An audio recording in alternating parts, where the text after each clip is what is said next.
I'm Shubham Kumar. I secured All India Rank 1 in Civil Services Examination 2020.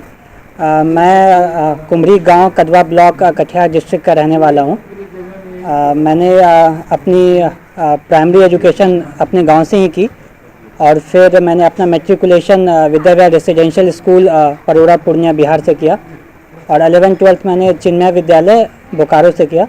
इसके बाद मेरा चयन IIT बॉम्बे में हुआ, जहाँ से मैं सिविल इंजीनियरिंग बीटेक 2014 to 2018 मैंने वहाँ से किया एंड जनवरी 2018 से मैंने सिविल सर्विसेज की तैयारी स्टार्ट की एंड 2019 में मेरा रैंक 290 रहा और मेरे परिवार में टोटल 8 लोग हैं और ये एक जॉइंट फैमिली है। मेरे पापा बैंक मैनेजर हैं उत्तर बिहार ग्रामीण बैंक में और मेरे चाचा एक्यूप्रेशर प्रैक्टिशनर हैं एंड मेरी मम्मी चाची घर पे ही रहती हैं एंड मेरी दीदी जो है वो साइंटिफिक ऑफिसर है बार्क इंदौर में।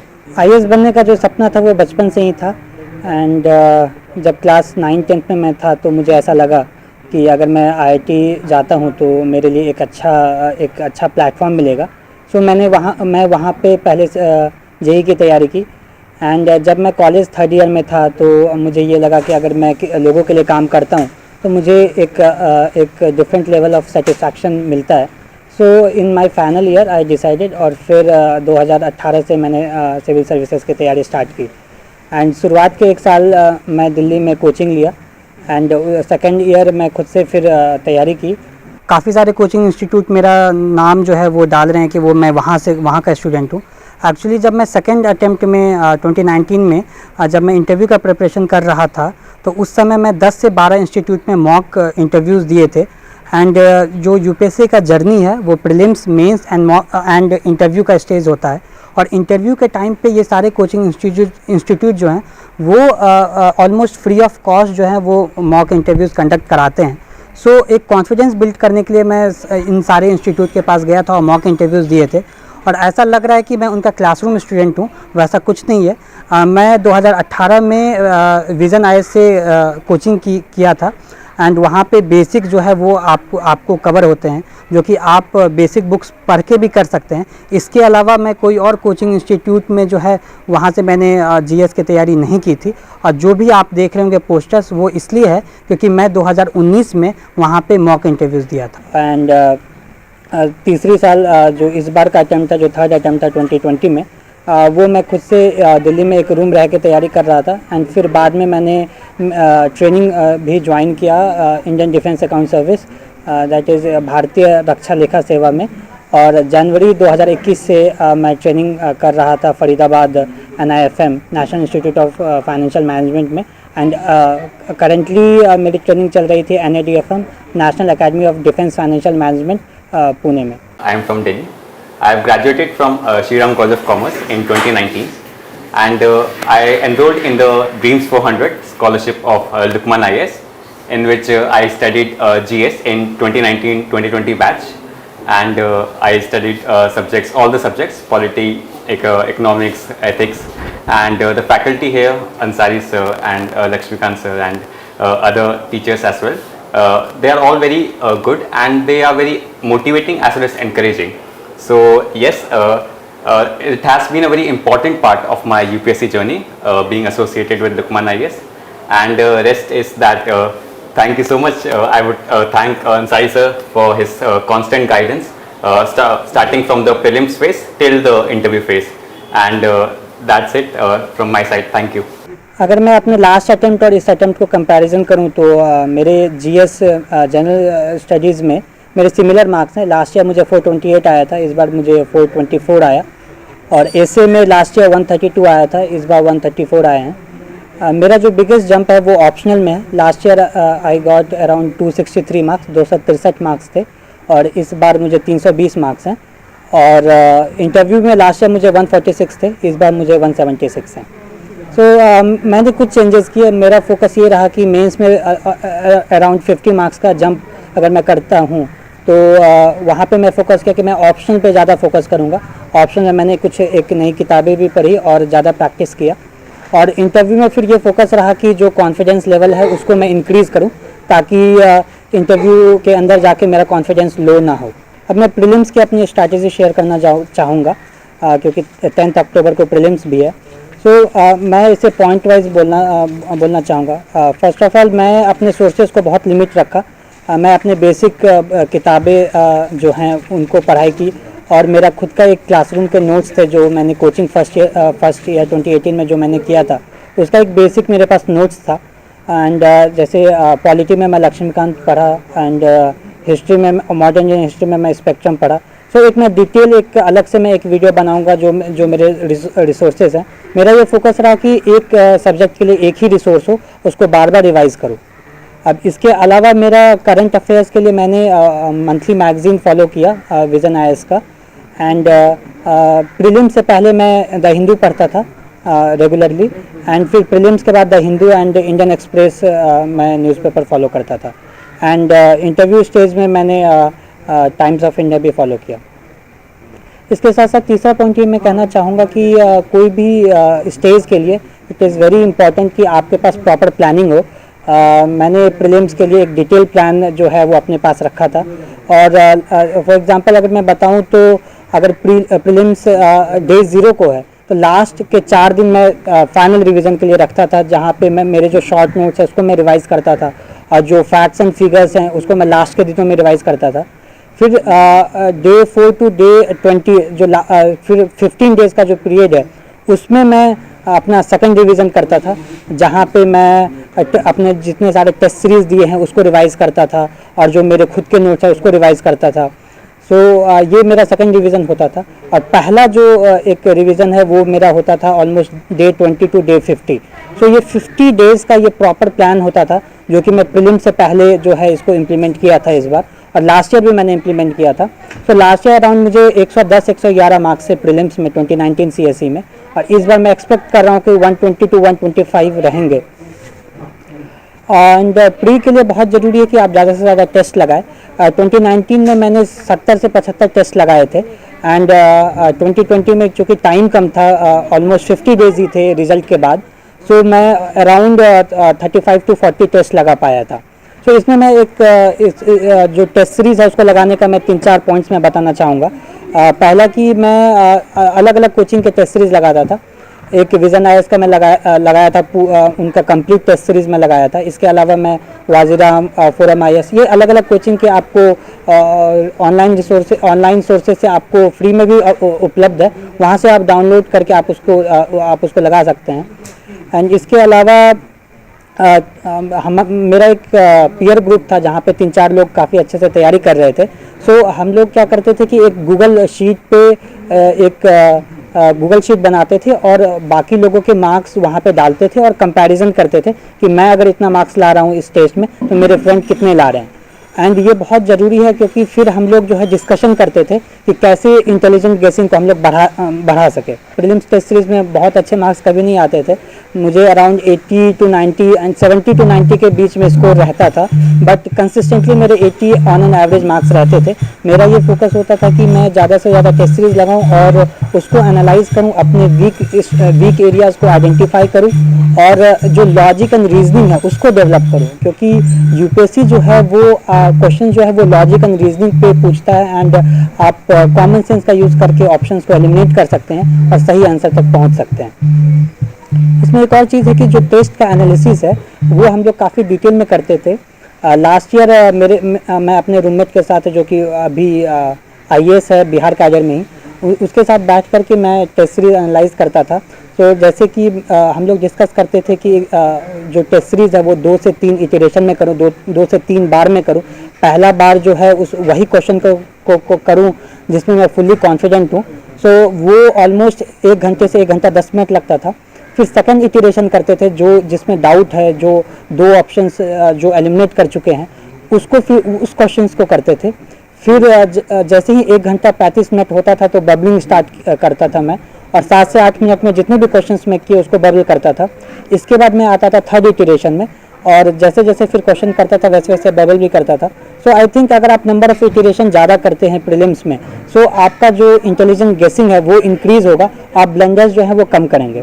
प्रीलिम्स में हर बार अटेम्प्ट किया, लास्ट ईयर मैं 93 अटेम्प्ट किया था और इस बार मैं 95 अराउंड अटेम्प्ट किया था। एंड जो प्रीलिम्स के जो मॉक टेस्ट जब मैं देता था तो ये कोशिश करता था कि ये एनालाइज करूं कि किस क्वेश्चंस को छोड़ने हैं। सो मेरा जो वीक एरिया है वो था हिस्ट्री। सो मैं कोशिश करता था कि 4-5 जो क्वेश्चन छोड़ रहा हूँ वो history and ancient and medieval के हों, और जो मेरा स्ट्रेंथ एरिया जैसे इन्वायरमेंट, साइंस एंड टेक, उसके क्वेश्चंस को मैं चाहता था कि ज़्यादा से ज़्यादा अटेम्प्ट कर पाऊँ। और ये मैं फिर अपने फ्रेंड्स के साथ भी डिस्कस करके ये कोशिश करता था कि ब्लंडर्स कम हो। और एक प्रीलिम्स में बहुत इंपॉर्टेंट होता है कि आपका इंटेलिजेंट गेसिंग जो है वो इंक्रीज़ हो। सो किसी भी टॉपर को 30-35 क्वेश्चन से ज़्यादा प्रीलिम्स में नहीं आता है। एंड इसके बाद हमारा टारगेट होता है कि लगभग 50 क्वेश्चन को हम इंटेलिजेंट गेसिंग करें और उसमें ज़्यादा से ज़्यादा मार्क्स लाएं। सो इसके लिए मैं क्या करता था कि मैं अपने फ्रेंड के साथ बैठता था और फिर डिस्कस करता था, क्योंकि वो कुछ क्वेश्चन जो है वो सही करता था और मैं कुछ क्वेश्चन सही करता था। तो फिर हम लोग डिस्कस करते थे कि चूँकि हमारा नॉलेज बेस सेम होता था, तो हम लोग डिस्कस करते थे कि उसने क्या अपने नॉलेज को कैसे यूज़ किया कि वो सही किया। सो इसको हम लोगों ने लास्ट ईयर काफ़ी अच्छे से फॉलो किया था। और जब ये हम लोगों ने एनालाइज़ किया तो ये पाया कि स्टार्ट में ये जो इंटेलिजेंट गेसिंग है वो स्टार्ट में जो 2 ऑप्शंस बचते थे उसमें 50% का प्रोबेबिलिटी रहता था। फिर ये डिस्कशन करते हम लोग जो है वो 10 में से 7-8 क्वेश्चन सही कर देते थे, वैसे क्वेश्चंस जहाँ पे 2 ऑप्शंस जो हैं वो एलिमिनेट कर चुके हैं। सो इसमें कोशिश होता था कि कुछ ऐसा नॉलेज का यूज़ करें जिसमें एक और ऑप्शन एलिमिनेट करे और फाइनल आंसर तक पहुँच पाए। इसके अलावा मैं चूँकि अभी प्रीलिम्स आने वाला है तो इसके लिए मैं कुछ एग्ज़ाम हॉल के टिप्स देना चाहूँगा। आप जो हैं अभी कुछ नया टॉपिक्स कुछ नहीं पढ़े, जो आप पढ़े हैं उसको अच्छे से रिवाइज़ करें। एंड ये एग्ज़ाम जो है this is not only the test of knowledge, ये आपकी नॉलेज का बस टेस्ट नहीं है, ये आपका पर्सनालिटी एंड कॉन्फिडेंस का टेस्ट है। अगर ये मैं इम्प्लीमेंट करके देखा हूँ, क्योंकि मुझे मॉक में 80 मार्क्स आते थे, बट जब मैं एग्ज़ाम हॉल में जाता था तो काफ़ी कॉन्फिडेंट होके जाता था। एंड आधा घंटा पहले जा कर के रूम में बैठ के आंखें बंद करके एक ध्यान करता था कि मैं अच्छे से स्टेबल हो जाऊँ। और ये मैं सोचता था कि मैं जो हूँ इस बार अच्छे से प्रीलिम्स क्वालिफाई करूँगा। और जब एग्ज़ाम में मैं स्टार्ट करता था पेपर तो ये कहीं से भी ये डाउट नहीं होता था कि ये एग्ज़ाम जो है वो मेरे से नहीं हो पाएगा। सो आई थिंक ये कॉन्फिडेंस जो है वो आपको बहुत बड़ा रोल प्ले कर सकता है, क्योंकि इससे जो आप गेस वर्क करेंगे, आप अपना लिमिटेड नॉलेज को यूज़ करेंगे क्वेश्चन सॉल्व करने में, ये कहीं ना कहीं आपका इंक्रीज़ होगा और आप ज़्यादा से ज़्यादा आंसर को सॉल्व कर पाएंगे, ज़्यादा से ज़्यादा आप क्वेश्चन सॉल्व कर पाएंगे और कम से कम आप ब्लेंडर करेंगे। आपको पेपर मिलता है तो आप जो क्वेश्चंस नहीं आता उसको लीव करिए। जैसा कि मैंने बताया कि आप first, second and third iteration करिए। पहले इटरेशन में पहली बार में वही क्वेश्चन करें जो आप कॉन्फिडेंट हैं, और जो ऑप्शंस जो आपका फोकस होना चाहिए वो राइट आंसर तक पहुंचने का होना चाहिए। तो इसके लिए आप ये करें कि जो रॉन्ग आंसर है उसको हटाएं। तो मेरा ये कोशिश होता था कि जो 4 ऑप्शंस हैं उसमें से जो सबसे ख़राब ऑप्शंस है उसको मैं पहले हटाता था, रादर देन जो सही ऑप्शन है उसको टिक करने के बजाय। तो 3 ऑप्शंस को मैं हटाता था तो फाइनल आंसर अपने आप पहुंच जाता था। तो इससे ये करने से आपके ब्लंडर्स जो हैं वो प्रीलिम्स में कम होंगे। और मैं अलग अलग पेन भी यूज़ करता था ताकि प्रीलिम्स में खास करके ताकि मैं जब सेकंड इटरेशन में आऊँ तो मैं उस क्वेश्चंस को आइडेंटिफाई कर पाऊँ जिसको मुझे देखना है। सो आप जो है इसमें थोड़ा टाइम आप बचेगा जब आप सेकंड इटरेशन कर रहे होंगे। इसके साथ साथ जब ये मैं बताना चाहता हूँ कि लास्ट ईयर प्रीलिम्स में लास्ट के 10 मिनट में ऑलमोस्ट 30 क्वेश्चंस मेरे बचे हुए थे। इवन तो मैं पहली बार उसको नहीं पढ़ रहा था, सेकंड इटरेशन में मैं उसको सॉल्व कर रहा था। सो उस समय आपका जो कामनेस है, आपका कॉन्फिडेंस जो है वो बहुत बड़ा रोल प्ले करता है, क्योंकि 30 क्वेश्चन 10 मिनट में करना हो, मैं एक बार उसको पढ़ चुका हूँ तो एक मन में ये होना चाहिए कि आप 20 सेकंड में एक वापस से उस क्वेश्चन को कर सकते हैं। तो इस कॉन्फिडेंस के साथ मैंने उसको अटेम्प्ट किया और जल्दीबाजी नहीं की कि लास्ट में 5 मिनट बचा है तो मैं जल्दी क्वेश्चन कर लूँ। मैं उसको आराम से सॉल्व किया और इस वजह से जो है वो मेरे प्री के जो मार्क्स हैं, मैं फॉरेस्ट सर्विस के लिए भी क्वालिफाई हुआ था एंड प्री के मार्क्स जो है वो 120 प्लस उम्मीद है कि रहना चाहिए। प्री का पेपर टफ आता है तो ये आप बिलीव करिए कि ये सबके लिए टफ है। तो उस समय आपको ये अपने पे कॉन्फिडेंस रहना चाहिए और जो भी आप पढ़े हैं, जो भी आप इतने 1 साल में पढ़े हैं उस पर आप कॉन्फिडेंट रहें और ये समझिए कि आप ज़रूर इस एग्ज़ाम को क्वालिफाई कर सकते हैं। प्रीलिम्स में एक बहुत इंपॉर्टेंट रोल प्ले करता है इटिमोलॉजी का। जो कोई भी वर्ड जो है प्री के जो क्वेश्चन आए हैं वो वर्ड का कुछ मतलब होता है। सो एग्ज़ाम में ऐसे काफ़ी क्वेश्चंस होंगे जिसका आपको कोई आइडिया नहीं होगा, बट उसके वर्ड्स को आप ब्रेक करके आप फाइनल आंसर तक पहुंच सकते हैं। फॉर एग्जांपल अभी मुझे कोई क्वेश्चन याद नहीं आ रहा 2020 का, बट 2018 में या 17 में क्वेश्चन था एम स्ट्रिप्स करके। सो वहाँ पे जो स्ट्रिप्स हैं वो जो है वो उससे पता चल रहा है कि ये टाइगर से रिलेटेड कुछ है। सो इस टाइप का इटिमोलॉजी का यूज़ करें, और इसके लिए आप यूट्यूब पे एक सर हैं रैंक 17 2018 के, रैंक 17 आई थिंक, तो उसका एक वीडियो यूट्यूब पे है, वो आप फॉलो कर सकते हैं। प्रीलिम्स में ये बहुत ज़रूरी है कि आपका नॉलेज बेस जो है वो आप ज़्यादा से ज़्यादा पढ़े, वाइड हो थोड़ा। सो इसके लिए मैं PIB से टॉप 10 मिनिस्ट्रीज़ जो मुझे लगता है इंपॉर्टेंट है उसका ईयर इन रिव्यू पढ़ता था। और इन्वायरमेंट के लिए मैं जो यूनाइटेड नेशंस के अलग अलग वेबसाइट हैं, CBD है हो गया एंड CCD हो गया, इसके सारे वेबसाइट पे जा कर के थोड़ा इन्फॉर्मेशन निकालता था, और इससे आपका नॉलेज बहुत थोड़ा ब्रॉड होगा और आप क्वेश्चंस को अच्छे से अटेम्प्ट कर पाएंगे। अब मैं अपना मेंस स्ट्रैटेजी शेयर करना चाहूँगा।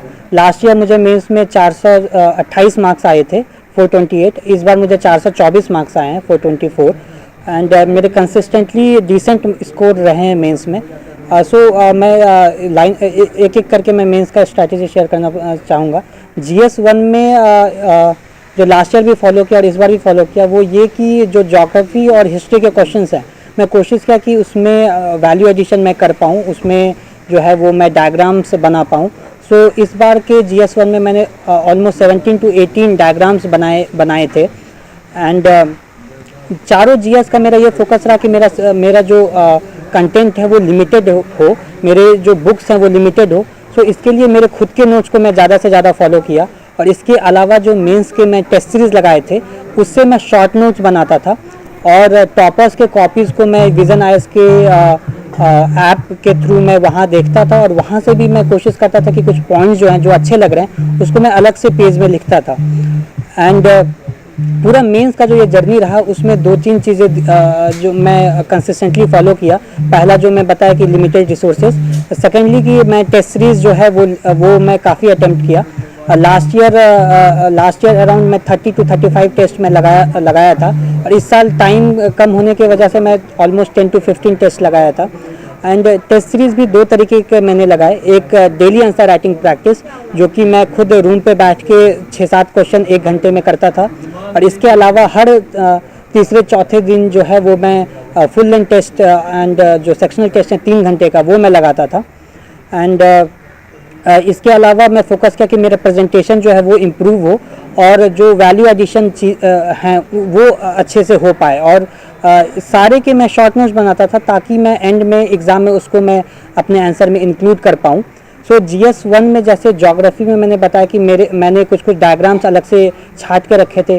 फॉर एग्जांपल इंडिया का नक्शा बना करके कौन सा एरिया फ्लडिंग के लिए प्रोन है, कौन सा एरिया में ड्राउट आता है, कौन सा एरिया में अर्थक्वेक आता है, तो इस टाइप से मैंने जो है वो डायग्राम जो है वो रेडी करके रखा था, ताकि इस टाइप के क्वेश्चंस आते ही हैं। जैसे वाटर मैनेजमेंट के क्वेश्चंस आप देखेंगे हर साल आते हैं, तो वाटर के लिए मैं एक चार्ट बना के रखा था कि 1947 में ऑलमोस्ट 5000 लीटर्स पर पर्सन अवेलेबल वाटर अवेलेबिलिटी थी इंडिया में, फिर अभी क्या है 1600 लीटर्स के करीब है, एंड फिर 2050 में क्या होगा ऑलमोस्ट 1000 लीटर्स। सो ये एक जो चार्ट ये मैं बोल रहा हूँ, ये आप अलग से आप पहले से सिलेबस को देखते हुए आप प्रिपेयर कर सकते हैं, क्योंकि एग्ज़ाम में आपको कुछ नया चीज़ याद नहीं आएगा।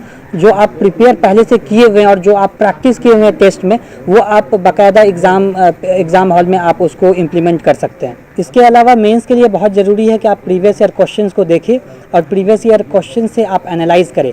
मैं लास्ट ईयर के मुकाबले इस बार मैं प्रीवियस ईयर क्वेश्चन को भी देखा था। अपने 2-3 लोगों का हमारा एक ग्रुप था 3 लोगों का, उसमें मेरे फ्रेंड जो हैं वो IRS हैं, उनके साथ में बैठ के मैंने ये प्रीवियस ईयर क्वेश्चन को मैं देखा था और उसके मॉडल आंसर्स भी प्रिपेयर किए थे। और चूँकि UPSC का सिलेबस ऐसा है कि काफ़ी सारे टॉपिक्स जो हैं वो रिपीट होते हैं, अलग फॉर्मेट में रिपीट होते हैं, बस आपको करंट अफेयर्स के चीज़ों को ऐड करना होता है। फॉर एग्ज़ाम्पल जैसे वाटर का मैं बताया, जैसे गवर्नेंस हो गया पेपर 2 में, वो रिपीट होंगे क्वेश्चंस। पंचायती राज इंस्टीट्यूशंस रिपीट होते हैं, वो सिलेबस में भी हैं।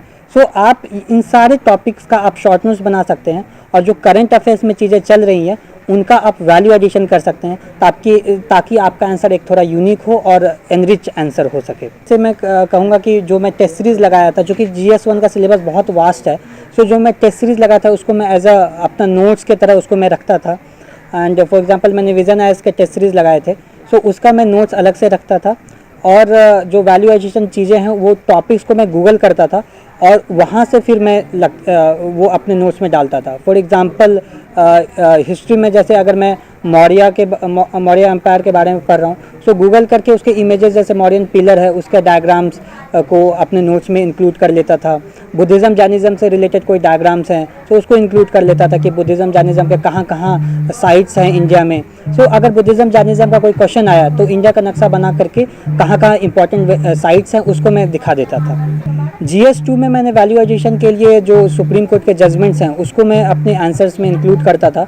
इसके साथ साथ काफ़ी ज़्यादा रिसर्च पेपर्स आते हैं, जैसे नीति आयोग का डॉक्यूमेंट है स्ट्रैटेजी फॉर न्यू इंडिया @75, उसको मैं थॉरली पढ़ा और वहाँ से नोट्स बनाए और उसके भी फिर शॉर्ट नोट्स बना करके उसको मैं एज अ पॉइंट यूज़ करता था कि एजुकेशन में जो है वो ऐसा होना चाहिए as suggested by NITI Aayog in its document strategy for new India @75।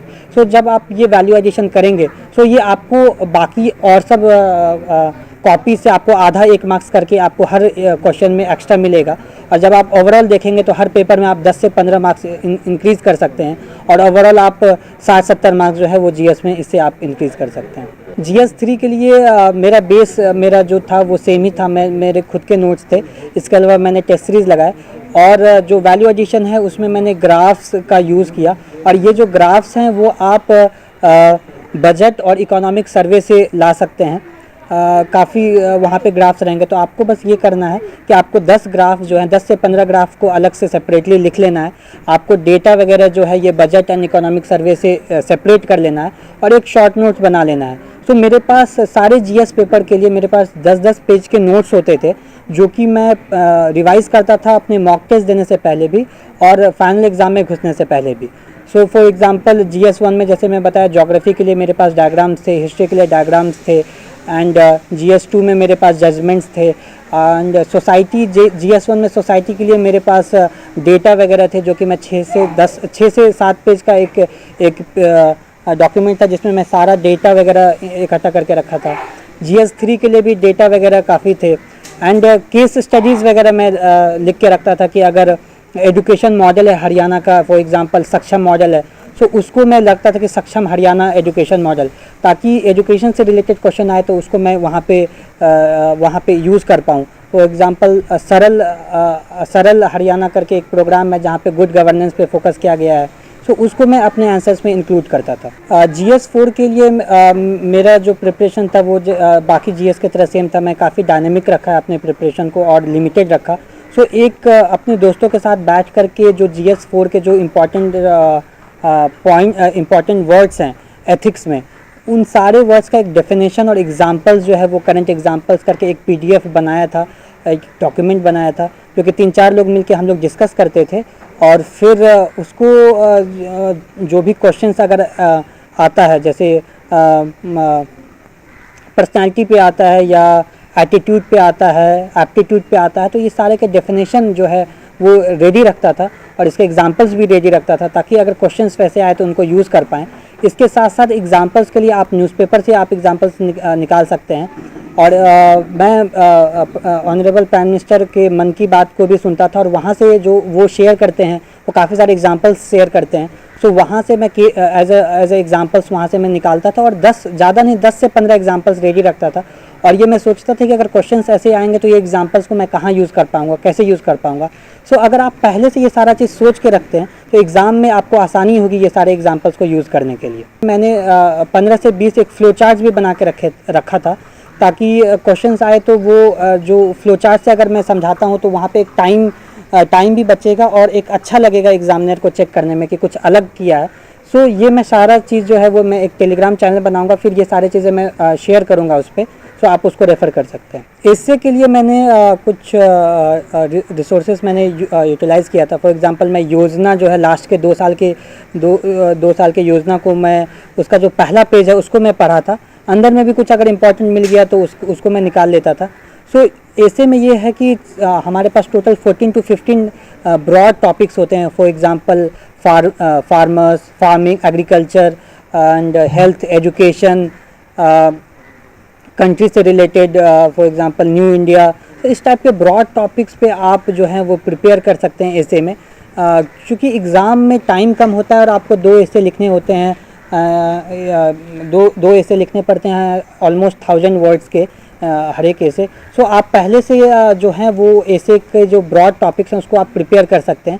सो मेरे पास जो है 5-6 पेज करके इन सारे ब्रॉड टॉपिक्स पे नोट्स थे, एंड इसके लिए ये योजना को मैंने रेफ़र किया था। मैंने गूगल का काफ़ी सहारा लिया था, और इसके साथ साथ मैं प्रीवियस ईयर टॉपर्स के कॉपी से नोट्स में बनाता था। सो ये बहुत ज़रूरी है कि आप प्रीवियस ईयर के टॉपर्स हैं उसकी आपके कॉपीज़ आपको कोचिंग इंस्टीट्यूट से मिल जाएंगे। सो वहाँ से आप सीख भी सकते हैं कि टॉपर्स ने कैसे लिखा। इसके साथ साथ आप नोट्स भी बना सकते हैं, क्योंकि इन सारे टॉपिक्स में जो पॉइंटर्स है वो चेंज नहीं होता, जो प्रॉब्लम्स है, जो सॉल्यूशन है वो सिमिलर सा ही रहता है। तो आप यहाँ से ले सकते हैं। इसके साथ साथ आप जो करंट अफेयर्स में चीज़ें आ रही हैं उसको आप इंक्लूड कर सकते हैं। सो ऐसे का जो मेरा फ्रेमवर्क था वो भी मैं डिसाइड कर लिया था कि ऐसे मैं कैसे लिखूँगा।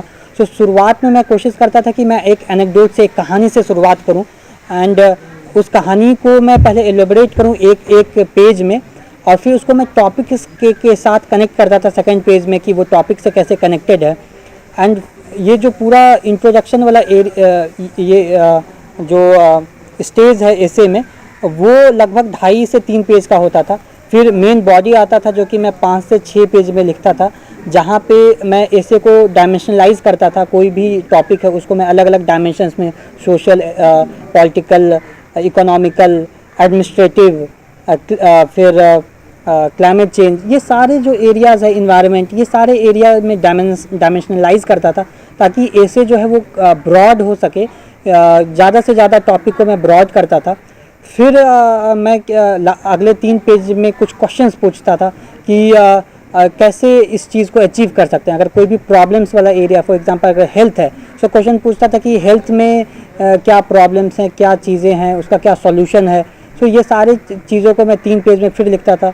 फिर लास्ट के 2 पेज में मैं कंक्लूड करता था, और यहाँ पे भी कंक्लूज़न में फिर मैं जो मेरा इंट्रोडक्शन होता था उसके साथ मैं लिंक करता था, ताकि एक स्टोरी जैसा बने, जो ऐसे जो भी एग्जामिनर जो चेक कर रहा है उसको एक ऐसे पढ़ के एक अच्छा लगे और वो एक अच्छे से कनेक्ट कर पाए।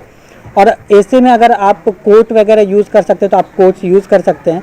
मैंने कंक्लूज़न में जो है वो पहले से कोट्स तैयार रखता था, और उसको मैं कोशिश करता था कि वो ऐसे में कंक्लूज़न में मैं उसको यूज़ कर पाऊँ। पूरे यूपीएससी जर्नी में इट इज़ वेरी इंपॉर्टेंट कि आप आंसर राइटिंग बहुत करें। मैंने अपनी यूपीएससी की जर्नी 2018 में जनवरी से किया, और फरवरी 2018 से ही मैं आंसर राइटिंग स्टार्ट किया था।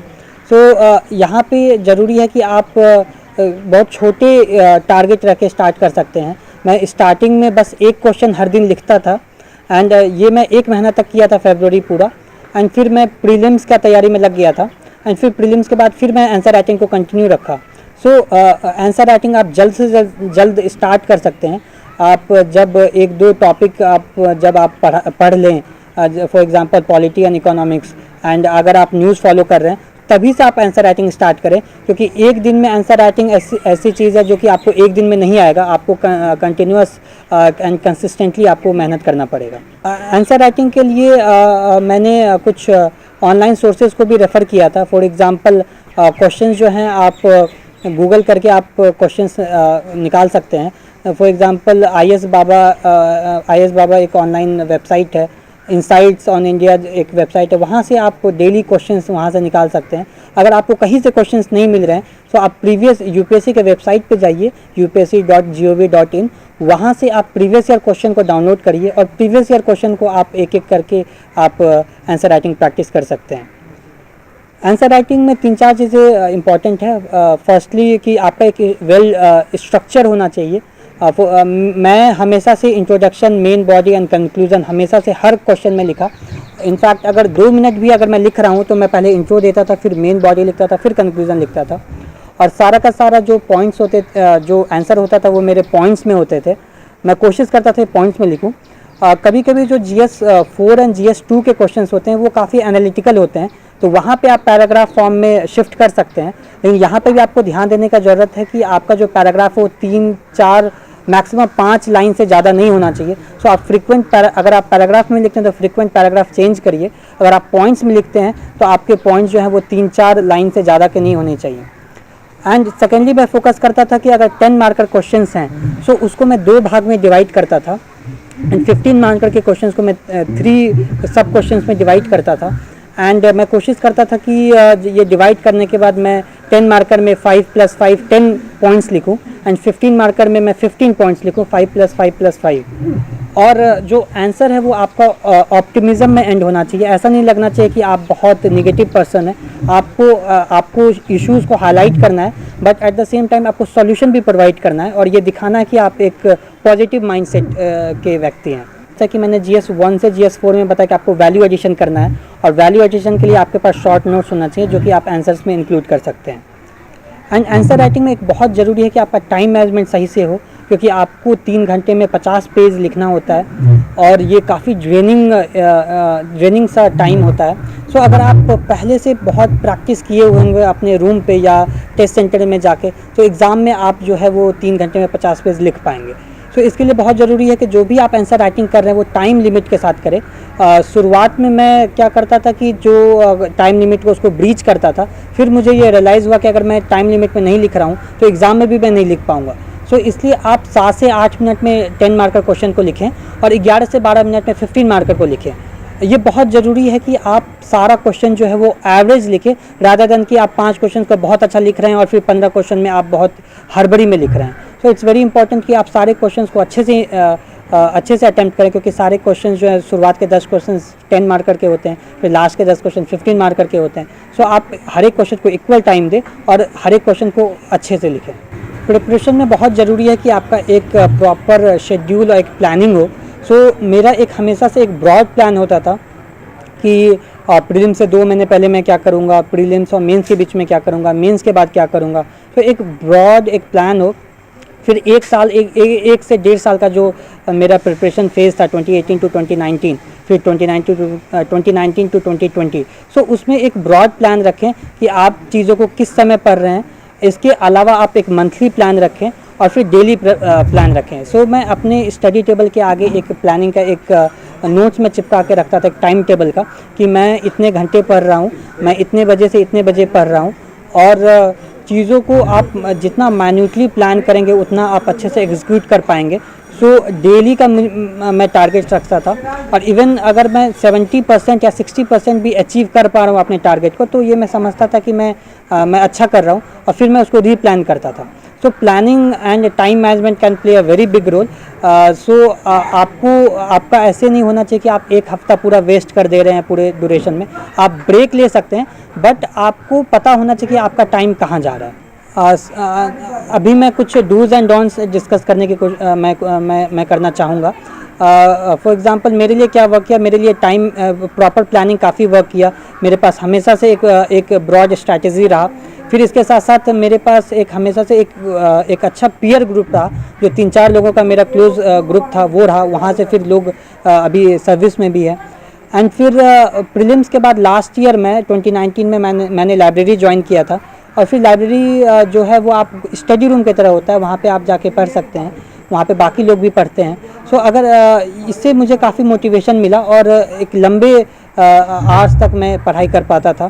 सो जिसको भी इंटरेस्ट है आप लाइब्रेरी में एक बार ट्राई कर सकते हैं। फिर आंसर राइटिंग आप जितनी जल्दी ट्राई कर सके वो आप आंसर राइटिंग आपको स्टार्ट करना चाहिए। एंड इसके साथ साथ आप फैमिली के टच में रहे, क्योंकि उनका सपोर्ट भी एक बहुत पॉजिटिव एक पॉजिटिव एटीट्यूड आपको आपके पॉजिटिव एनर्जी आप में लाता है, और फिर आप अच्छे से तैयारी कर सकते हैं।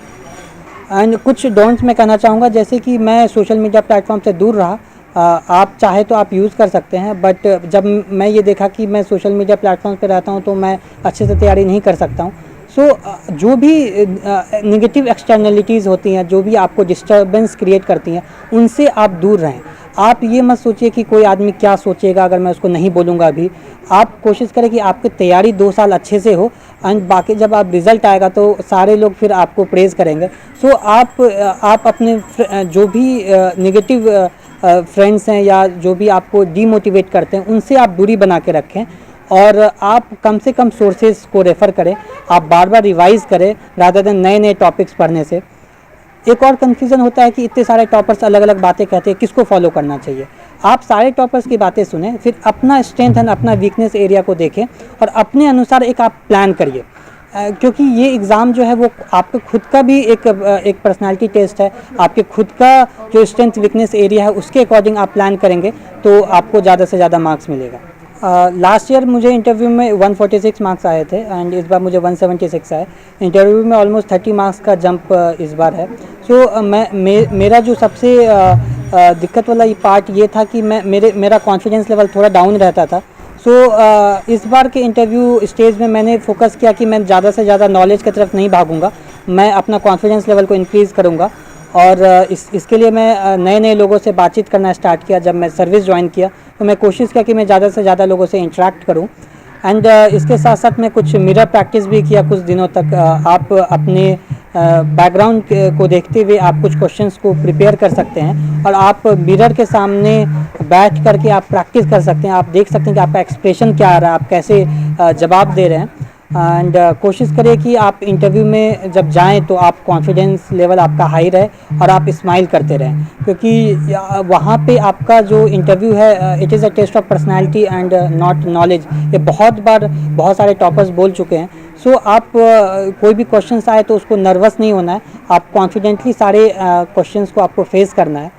और एक और इम्पॉर्टेंट बात कि जब कोई डिफ़िकल्ट क्वेश्चन है सो आपको वहाँ पे हम्बली बोलना है कि सर मुझे नहीं पता, इस क्वेश्चन का आंसर नहीं पता, मैंने ये क्वेश्चन नहीं पढ़ा या ये एरिया मैं नहीं देखा। क्योंकि वहाँ पे आपकी ऑनेस्टी एंड इंटीग्रिटी चेक होती है।